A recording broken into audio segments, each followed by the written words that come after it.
ولایت سوخت از ناحیه قنچی دوشتی حاضر هستم.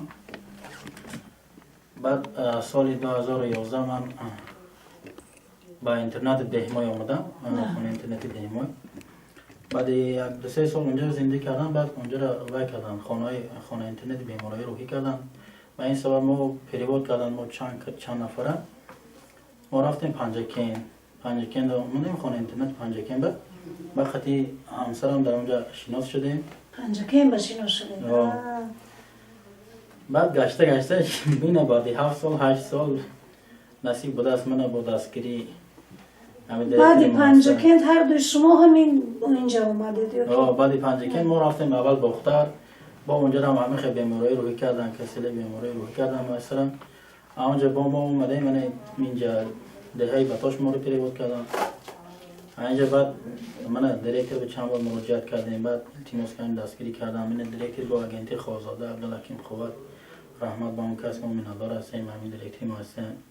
با اون دیرکتر شکرانه خدا آورش خدا همشون من منادار بیان میکنیم که ما رو مثلا دستگیری کردن. ما مثلا توی کردیم، توی کلام برپا کردیم. شکر خدای نبا و مقصد خود رسیدیم، گرفتیم همسر من.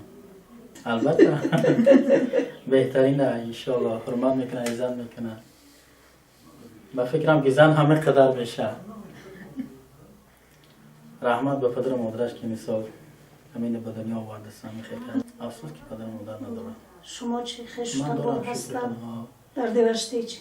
یا همشون هستن. خبر میگیرن؟ خبر میگیرن. دیدید؟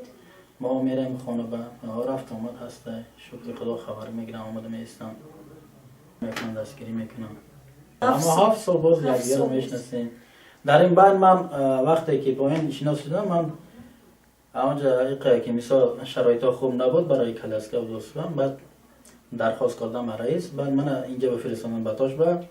با این بتاش من رفتم باخر از کوشانیان با میزم اونا درم بیماری روحی کردن. خیلی شرایط ها هم تاساس بود. اونجا 7 سال 8 سال من زندگی کردیم. با اینجا اومدم.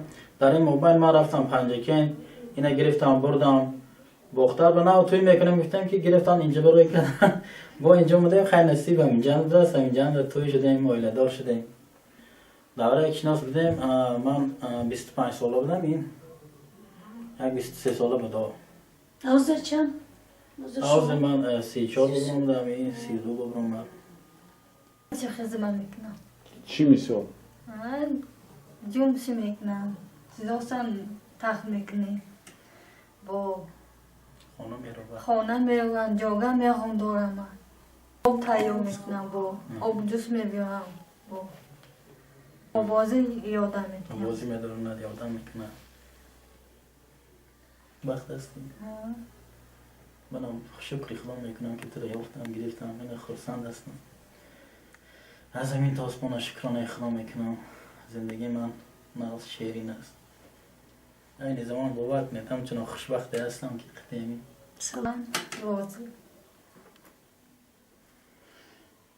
خوشبخت میشه.